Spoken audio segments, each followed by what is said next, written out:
Chegamos com o podcast Carneiro e Mafuz dessa segunda-feira, dia 14 de julho. Eu sou o Fernando Rudnick e estou com as feras Carneiro Neto e Augusto Mafuz.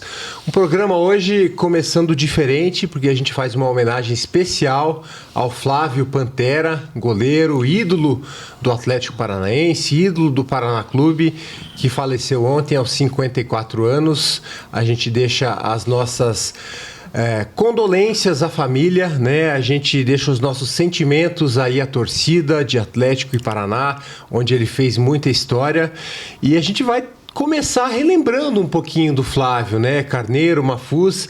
Já vamos explicar aqui, certo? O Flávio virou Pantera por causa do Carneiro Neto, não, né? O Carneiro Neto que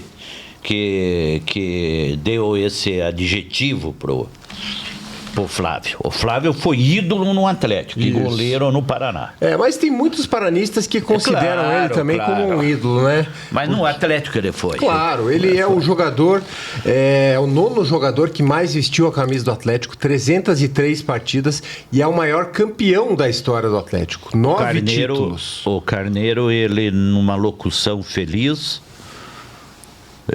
diante do que o Flávio fazia, porque o Flávio, ele às vezes ele era imprevisível. Quando você imaginava que ele ia tomar o gol, ele arrumava uma forma de impulsionar o corpo e fazer a defesa. E foi aí que o Carneiro Neto o chamou, passou a chamar e colou no nome, passou a ser diferencial de todos os Flávios. Flávio Pantera. Você não diz só Flávio. É Flávio ou Pantera. Poderia ser Flávio um santo, de tanto milagre que ele operou durante 2001, principalmente. Carneiro, e conta aí como que veio essa ideia do Pantera. Olha, quando eu era narrador, e fui narrador de futebol de rádio, 35 anos, um pouco de televisão, na CNT, né? E durante uns 9, 10 anos, acumulava as funções. Mas essa questão de codinome, de apelido, de marca, vem ao natural. O Mafuz é testemunha, era comentarista comigo, e outros tantos. Por exemplo, eu apelidei o Roberto Costa de Mão de Anjo, porque o Roberto Costa ficava sempre muito bem colocado, ele só dava um tapa na bola. E ele agradeceu até. Aliás, todos eles gostaram. O Saulo, o Tigre, né? Na área. Até o Ivair, o menino veneno, um dia desse. O Assis, bicho preguiça. O Assis era o bicho preguiça, também gostou. E outros tantos que eu dei durante a minha carreira em apelidos. Mas o Flávio Pantera foi marcante. E eu fiquei até muito surpreso ontem com o falecimento dele, porque uns 3 meses atrás ele esteve em Curitiba e, através do Roberto Caran, que foi Relações Públicas do Atlético, ele me telefonou, o Caran, e passou para o Flávio. E o Flávio pegou e disse: Carneiro Neto. Eu disse: sim, é o Pantera e você é o responsável. Ele tinha orgulho do apelido. Sim. Exatamente. Eu achei tão rico isso. Porque não dava... Pode ver, você quando vai se referir ao Flávio, todo mundo Flávio fala, né? ou Pantera. Agora, o Flávio... Como é o Saulo o Tigre. O Tigre. Tigre da Você não Vila. diz só Saulo. O Amatuzzi, né, lá atrás, apelidou o Krieger do Flecha Loira. Loira. Ficou eternamente, né?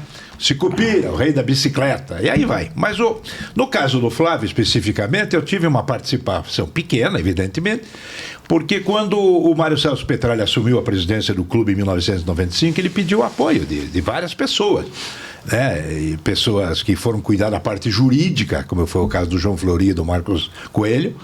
O Mafuz, numa ação no Pinheirão, que o escritório do Mafuz ganhou, e também foi a colaborar. O José Carlos Farinhaque trabalhava na questão de jogadores, ele era empresário, né?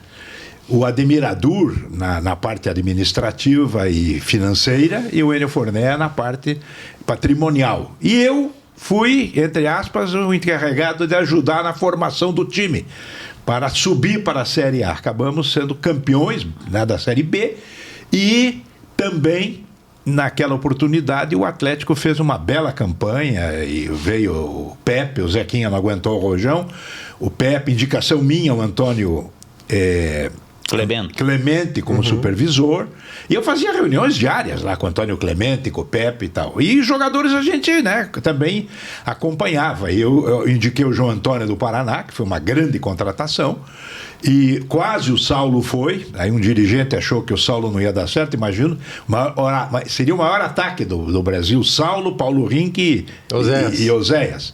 Mas tudo bem, faz parte do futebol. O futebol é uma confusão de vaidades e todo mundo acha que entende.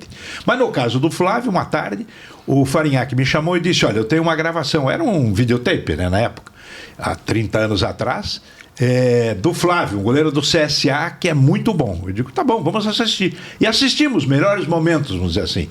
E eu, em pouco tempo, disse, olha, é bom goleiro. Quem é o técnico do CSA?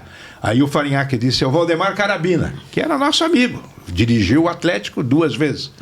Vamos ligar para o Carabina. A telefonista do Atlético ligou e eu... Alô, Carabina, é o Carneiro Neto. Primeira coisa que ele falou. E o Mafuz está fazendo muita onda ainda? Eu digo, continua a mesma coisa. Eu digo, e o tal de Flávia? Bom, Carneiro é muito bom. Vocês estão querendo contratar? O Atlético está. Mas daí o Atlético tem que trazer um contrapeso, o Araújo, um zagueiro que não se firmou muito. Mas o Flávio, aliás, os 2 goleiros contratados, o Ricardo Pinto, que nós fomos assistir com o admirador, o Farinhaque e o Petralha, no Pacaembu, um Corinthians e Português. Depois do jogo, o Ricardo Pinto foi contratado. Quando o Ricardo Pinto se afastou em 98, o Flávio tomou conta e foi campeão brasileiro. E a ascensão do Flávio dentro do Atlético tem um dado interessante. E aí se deve ao presidente Mário Celso Petralha. O Petralha teve uma reunião na Baixada, numa casa onde era a sede do Atlético, ali do lado. E aí o Petralha disse, agora eu vou no CT do Caju para resolver o problema de goleiro. Estava terminando o contrato do Ricardo Pinto com o Atlético e não quiseram renovar. Então ficou, por conta do Petralha, comunicar ao Ricardo Pinto que seria a vez do Flávio agora. E o Petralha chegou no CT do Caju e imediatamente o Ricardo Pinto foi atrás dele. Presidente, o senhor veio renovar meu contrato? Ele disse, não, eu vim te dispensar. Chegou a vez do Flávio. Nada mais foi comentado e a história está aí. Bom, então fica a nossa homenagem ao Pantera, né? Eu mandei mensagem ontem para diversos ex-jogadores do Atlético, todo mundo muito sentido, né? Todo mundo gostava muito dele. Ele era uma pessoa especial. O Geninho também comentou. O Kleberson fez uma mensagem muito bonita e muito verdadeira. É uma cobrança, né? É uma cobrança. Ele botou nas redes sociais dele que o Atlético precisa fazer uma homenagem decente ao Flávio, porque o que acontece hoje em dia é o clube só lembrar desses jogadores quando eles morrem, né? Então, é uma cobrança. Às vezes nem quando morre. A lembrança. Às vezes nem quando morre. Agora eu acho meio estranho. Outra coisa... Se fizerem em vida uma homenagem para o Petralha, tem que fazer em vida ao goleiro campeão do Brasil. E ao Kleberson, pentacampeão mundial. Pentacampeão mundial. Uma coisa estranha que eu acho que o Clube Atlético Paranaense, que tem um estádio maravilhoso, né? Ele não tem museu. E você só pode homenagear ex-jogadores se você possuir um museu rico. O Petralha é tão orgulhoso, tão vaidoso, que ele acha que ele quer fazer um museu só dos últimos 30 anos. Mas é isso que ele quer. Né? Ele quer esquecer os 70 anos anteriores, de todos aqueles grandes atleticanos, a começar pelo Joaquim Américo, e que foi um idealista, né? Uma pessoa fantástica. E eu acho estranho, sabe? Muito preocupante, muito triste. Um clube dessa grandeza, centenário, com tanta história, não possuir um museu. Ele gasta dinheiro em tanta coisa. O que é investir num museu? É tão bonito o museu. O Atlético tem uma história tão bonita para contar. E tem o professor Heriberto, que tem toda... o Heriberto tem toda a estatística, de todos os jogos do Atlético. Aliás, o grande equívoco do Conselho Deliberativo foi mudar o nome do estádio. A homenagem ao Petralha poderia ser feita de outra forma e não teria o desgaste que ele está tendo. Porque ele está tendo desgaste, primeiro, pela má campanha da equipe nos últimos 2, 3 anos. Segundo, porque foi realmente muito triste, mudança abrupta do nome. porque é uma diferença entre o Belfort Duarte e o Antônio Couto Pereira. Comentamos já aqui. Já comentamos isso. Agora, poderiam ter mudado a rua Buenos Aires, que não significa nada para Curitiba, e virar a rua Mário Celso Petralha. Ou o Museu Mário Celso Petralha com a estátua dele na porta e a estátua do Kleberson, do Pantera, do Alex Mineiro, todos os demais super ídolos da torcida na parte interna. É verdade. Bom, meus amigos, falando em má fase, né? Vamos começar falando do Atlético, então, na Série B, que no sábado perdeu do Goiás a 4ª derrota em casa nessa 2ª divisão. Está fora do G4. O jogo foi marcado assim por muita posse de bola do Atlético, por parte do Atlético, mas criação zero, não conseguia assustar o goleiro Tadeu. E o Goiás, numa falha do Mikael, conseguiu fazer o gol. Tem uma frase antiga que é gozação: muito toque e pouca penetração. Né? Esse é o Atlético de hoje. Acontece o seguinte: o Atlético não tem ala direito especializado. O Atlético tem um meio de campo que não cria nada. E já falamos isso quantas mil vezes. Né? O Filipinho, o Raul, o Patrick, o Zapelli é um jogador instável. Aí a bola não chega no ataque. Quando chega, é tudo atropelado, é tudo em cima. Quebrada a bola, sabe? Então não adianta se contratar 2 colombianos e sei lá quantos mais.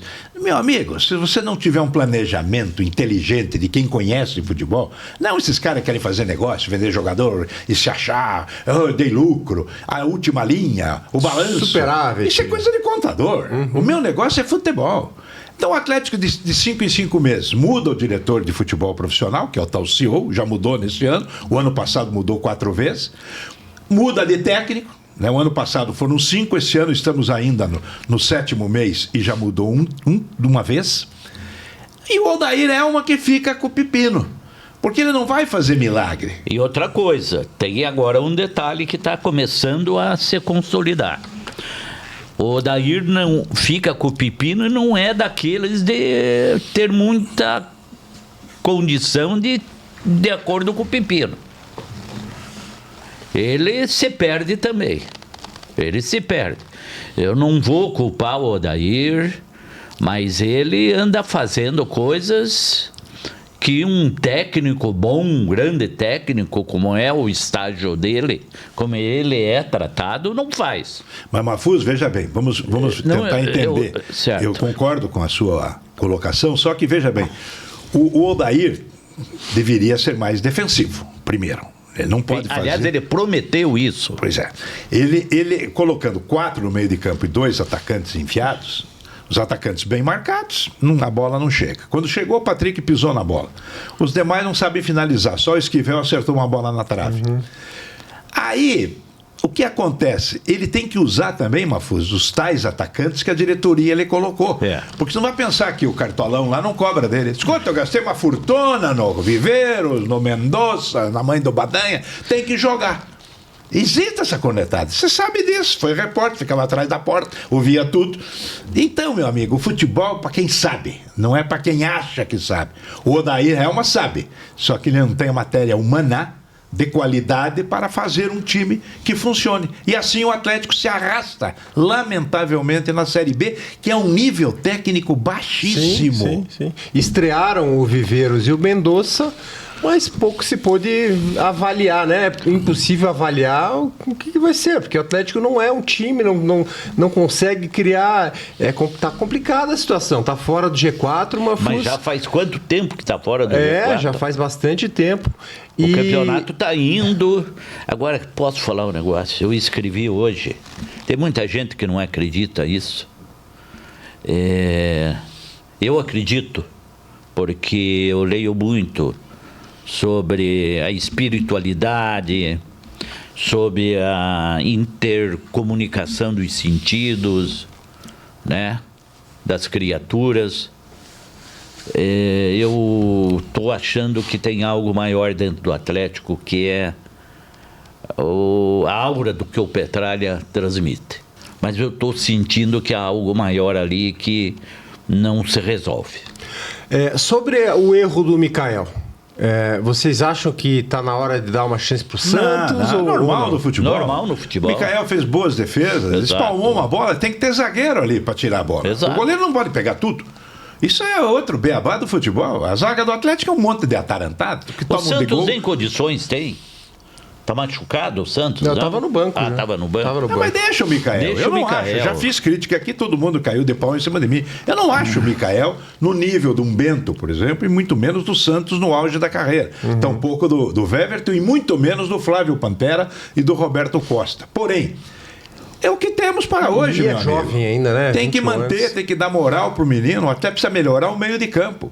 Tem que tocar a bola, tem que ter inventividade para a bola chegar. Porque esses atacantes são bons. Entendeu? Esses colombianos, pelo retrospecto. Se tiver meia que meta a bola, porque o Giuliano, o Patrick, o Zapelli, não vão fazer. Eles não, os dois outros por serem velhos, e o Zapelli porque não sabe. O Zapelli é um meninão.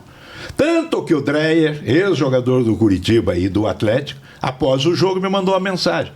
Carneirito, não tem meio de campo. O River Plate, ele falou, porque ele é torcedor do River e vê tudo. Ontem, inclusive, ele me falou que viu jogando. O tal de Enzo Pérez e o Hernan Fernandes, que são o quê? Meias. São veteranos? São veteranos. Mas pela técnica que eles possuem, ele, Dreyer, acho que resolveria. Porque o Atlético precisa de jogador que pegue a bola e meta. Porque se ele meter bola pro Luiz Fernando, pro Viveiros, pro...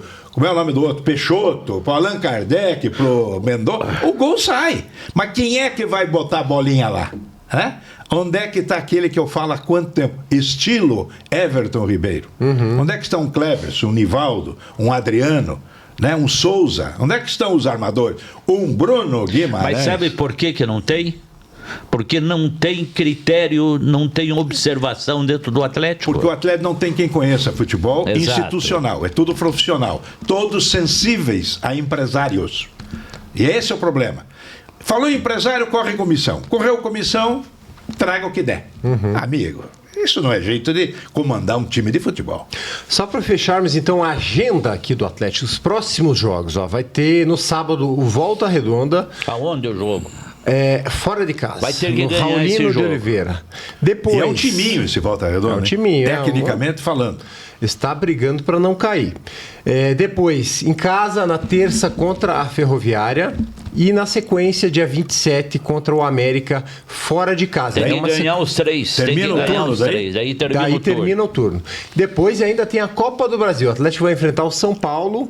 Então, o próximo desafio do Atlético vai ser a Copa do Brasil, que nesse momento não é nada favorável. Não, mas veja né? bem, se o Atlético estivesse nessa altura, antigamente, nessa altura do campeonato, com o time organizado, esse time do São Paulo não joga nada.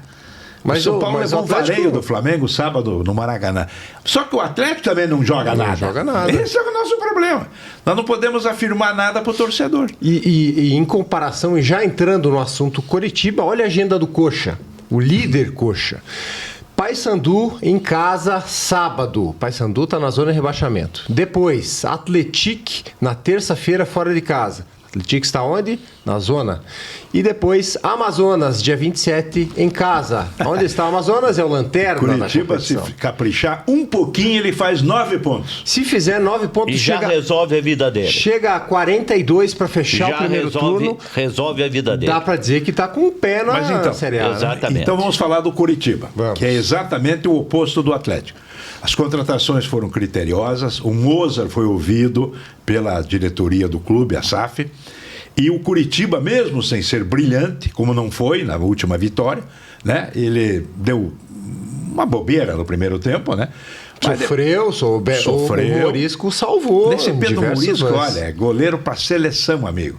É um nível do Bento, assim, daí para cima. Mas o Curitiba tem uma virtude, né? Ele se aguenta bem, a defesa é muito segura. O que esse Maicon e o Jaci estão jogando é muito interessante. O meio de campo é bastante pegador, marcador, eficiente. E o ataque está ali, né? E de repente saiu o gol. Muito bem, saiu o gol, ganhou.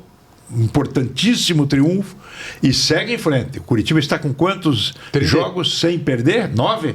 Sem perder, eu vou checar aqui, Acho que mas são 9. já tem diversas rodadas aí que ele não toma nem gol, né? Não, mas você veja a postura estratégica do Curitiba. É um time com racionalidade. É um time normal, daí normal para cima. Ou seja, normal para voltar à Série O A. Mozart tornou o time normal, né?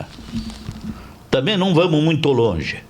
Você está muito entusiasmado com o Curitiba, Não, eu estou Carneiro. entusiasmado pela mediocridade da Série B, Mafuz. Não é. Claro que o Curitiba vai subir e vai ter que contratar. Vai ter que contratar. O Curitiba está se escorando no Moser e no Pedro Morisco. São 9 jogos sem derrota. Exatamente. A última derrota foi para quem? Para o vice-líder Goiás. Era líder na época, foi 1-0 no dia 10 de maio. Então, olha só, a gente está em 14 de julho. Curitiba não perde desde 10 de maio. Exato. É muito tempo. E nesse período todo, o Curitiba vem fazendo da defesa sua grande arma, né? Ó, contra o América, não tomou gol, foi 1-0. Criciúma fora de casa, não tomou gol, 1-0. Avaí tomou um gol, 2-1. Botafogo de São Paulo e Atlético Goianiense 2-0, que a gente estava naquela época. Foram bons resultados ou não?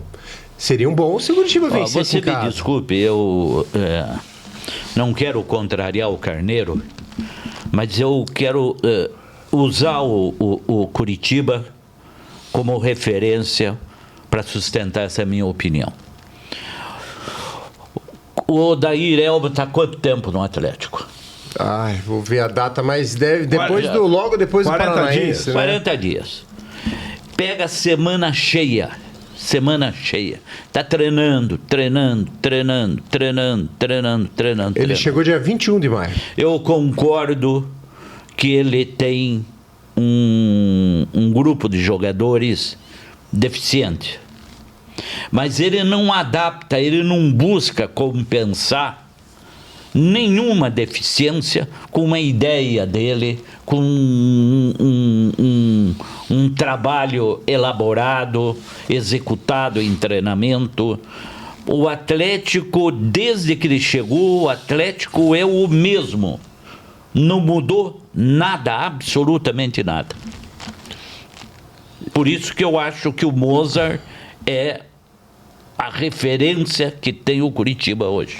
Ele consegue compensar a falta de qualidade de muitos jogadores através de trabalho, de treinamento, de ideias táticas. De um sistema. Exatamente. O Curitiba tem um time. Mas todo o time é assim. Veja o Chelsea, né? O favorito na final da Copa do Mundo de Clubes era o Saint-Germain, Paris Saint-Germain, depois daquela goleada em cima do Real Madrid. Só que o Paris deve ter comemorado demais aquele resultado e entrado de saltinho alto ontem lá em New Jersey, em Nova York, seja lá onde for. Aí o que acontece? O técnico do Chelsea estudou o adversário, bloqueou as ações do Paris Saint-Germain e foi para cima e meteu 3-0 no primeiro tempo. É exatamente isso que o Mafuz se reporta. O treinador, ele tem que tirar coisas de onde não existem. Exatamente, Entendeu? é isso que eu estou cobrando. Mas eu não estou contra, Helma. eu estou achando que o Odair Helma, ele também tem os seus limites. Ele está fazendo o que pode, mas é um time tão fraco, tão meia boca, o Atlético E atual. o elenco inteiro desajustado. Sim, né? e não revela, garoto. É isso que eu não entendo. Sim. Perdeu aí pro Botafogo recentemente. Sim. É um absurdo perder um jogador como perdeu o Atlético. Porque a vitória do Chelsea sobre o Paris Saint-Germain foi tática. Aquele Luiz Henrique, aliás, vai se cuidar mal, né? Uma cara, hein? Barba por fazer. Mas uma ele sempre bermudona. foi assim. Ainda foi dar um tapa no João Pedro depois do É uma jogo. vergonha. Esse Luiz Henrique, eu liberaria para ele uma calça, um palitozinho esporte e um tênis branco. Que é que coisa, que moda. novidade, Carneiro, Mas é agora. horrível a novidade. Como era usar chapéu, fumar Conta e aí. outras coisas. É, o tênis do Infantino. Conte pro nosso Pro nosso internauta. o internauta. Né? Para quem está nos assistindo. Por que o Carneiro no YouTube. ficou apavorado? Não, o Carneiro, ele não gostou muito do outfit. O que que é outfit? Gianni Infantino, né? A combinação do terno com o É a tênis moda branco. agora, é a moda. O Carneiro está indignado com Não, isso. eu não tenho nada contra a moda. Eu jamais usaria tênis branco. Eu uso preto, azul. Mas tênis branco. Mas é a moda, Mas Carneiro. que moda ridícula. Como foi moda a pantalona, aí todos os idiotas usavam pantalona. Era moda usar chapéu. Nós Todo usávamos, Carneiro, aquela Mas sim, boca de sino. Boca de sino. Eu era garoto propaganda, ridículo. Uma Eu calça Frischmans. Eu usava calça cor-de-rosa e blusa preta Lacoste. Era maldita moda. Só que caiu a ficha. Eu não posso ser ridículo e meter um tênis branco. Menos mal que o Trump, que é outro jecão, né? Não pôs tênis branco. E levou uma vaia. Qual seria o que você recomendaria pro Infantino no Frischmann, seu amigão? Não, tudo bem, mete um clube 1 nele, mas bota um sapatinho, não custa, né? Bota um sapatinho, né? Um volta ao mundo, sei lá o que queira. Mas, como é que chamava? Como é que chama? Tinha uma marca, Passo Doble. Então, meu amigo, eu acostumei a usar sapato, eu não consigo. Só uso tênis para caminhada. Entendeu? Agora, hoje, todo mundo é de tênis. Você vai no shopping, todo mundo. Ou de bermuda e tênis, ou de camiseta, entra num avião de camiseta, esquece do desodorante. É um probleminha. Probleminha social. É um mundo novo. O que eu vou fazer? Por isso que eu saio pouco, viajo pouco e rio muito. Muito bem. Esse é o Carneiro e Mafuz, né? Ô, Mafuz, antes da gente fechar essa edição, vamos falar do Paraná Clube um pouquinho, que, né, tá mais perto aí de concretizar a venda da SAF, tem que resolver algumas questões com os credores. Na última quinta-feira, o clube apresentou para os conselheiros aquele due diligence, né? O resultado daquela etapa que os investidores fazem toda a investigação do clube para saber como estão as coisas, né?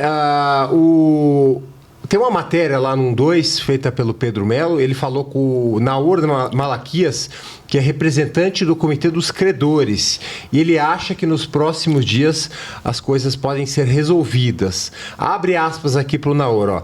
Depois de muito trabalho por parte do Comitê dos Credores, junto com a diretoria do Paraná, foi levantada a ideia de agregar todos os lados envolvendo o Paraná. Recuperação judicial, cerca de 500 credores e o Banco Central e a União, que tem dívidas grandes aí com o Paraná, e também as extraconcursais, né, o que não entrou na RJ. E, logicamente, os investidores. Então, eles estão tentando chegar nessa solução. Você acha que agora as coisas vão andar? O que você acha? Eu não conheço o investidor, né? A gente só ouve falar. Muitos investidores surgiram e na hora de oferecer a proposta vinculante, recuaram. Né? Então eu prefiro esperar. Vamos ver. O Paraná tem a dívida da RJ no 31 de agosto, que ela expira em 20 milhões, senão vai alienar o proprietário do clube. Não. O caso é o seguinte, em resumo é o seguinte, a questão principal é como será pago os credores. Só existe uma maneira de pagar os credores. Não há nenhum investidor, como surgiu no Curitiba, quanto que é conta? 120 milhões, 150 milhões para pagar em 10 anos. Foi a Tricorp e assumiu, nós vamos pagar. E está pagando. Sim. E acho que até o final do ano que vem liquida. Não surgiu para o Paraná um investidor assim. Então, qual é a solução para o Paraná? É desalienar a matrícula da Kennedy e oferecer para os credores levam a leilão e liquidam a dívida. É evidente que haverá desconto. Ocorre que para desafetar a matrícula, quer dizer, tirar a cláusula de inalienabilidade ali, que constou na época da doação, há 50 anos atrás, depende ou de uma decisão judicial ou depende de uma lei. Decisão judicial já existe, mas é submetida a recurso, obrigatório, inclusive. E a lei é política. Aí é articulações, então, é isso aí. Política. A lei é política. Agora, o que atrapalha o Paraná Clube e prejudica o andamento dessa SAF é que o Paraná Clube está com os seus bens, seus imóveis, todos eles com problema. Segundo, o Paraná não tem calendário. Ele não atrai nem aquele investidor na questão patrimonial, financeira e econômica, ou Exato. Aquele amante do futebol. O Paraná só tem a torcida. Só tem a torcida. Tem um potencial fantástico de torcedor, Sim. Só que ele precisa criar um calendário. Ele não pode mais ficar à deriva, como ele tem ficado nas últimas temporadas. Então, esse é o grande problema. Só conseguirá um investidor quando tiver calendário futebolístico. Não. Porque o investidor vai querer tirar da onde? Dos jogos, da renda, da publicidade dos investidores, na camisa, o anúncio, etc. Mas se ele não joga, como é que vai fazer? Mas sabe o que é, Carneiro? No caso do Paraná, é até interessante neste momento não ter um calendário que onere, que exija um gasto grande. É mais gasto que Exato. não tem onde E o tirar. Paraná terá que ser reconstituído outra vez administrativamente, futebolisticamente. É muito difícil. Sim. Agora, esse investidor que ninguém sabe qual é, ninguém sabe qual é, ele tem que aparecer com a proposta vinculante. Vinculou, negocia, vai sair. Até agora não veio. Vamos lá, vamos aguardar então a situação do Paraná. A gente vai atualizando você que nos assiste aqui no YouTube do 12 Esportes. Agradeço aí a audiência, deixa claro aquele like pra gente, deixa aquela curtida e compartilha sempre o podcast Carneiro e Mafuz. Na semana que vem a gente está de volta. Tchau, tchau.